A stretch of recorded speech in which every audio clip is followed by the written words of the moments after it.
Probably the number one thing that I'll always use when giving advice is set goals.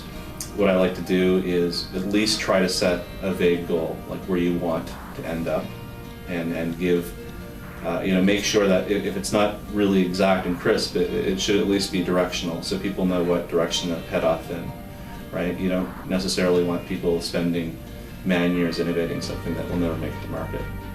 I personally don't believe in separate innovation time. A lot of it comes from sort of a misconception about how innovation happens. We're taught through the myths, and the stories of innovation that basically you sit around, you think deeply, and then an angel parks on your shoulder, whispers in your ear, and says, here's the solution to this problem.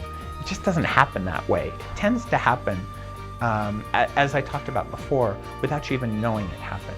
You're trying to make something, you're trying to solve a problem deeply, and the problem's hard enough that the only way you can solve it is to innovate. If you want to encourage innovation, then I would say in your team, please make sure that people understand that it's all right to think out of the box, it's all right to go new paths, to really think completely differently.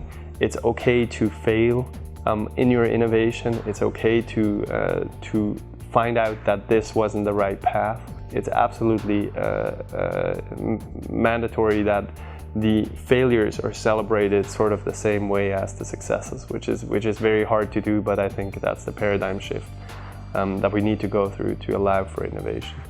Even if you as a manager don't have the personality to go and think of outside of the box, go and innovate, identify people in your group who has got that thinking and encourage them.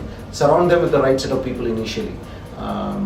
Because inherently there are people who might be brilliant, who might be innovative, but might have, oh, this can't be done kind of an attitude. Don't bring them on the first phase of things.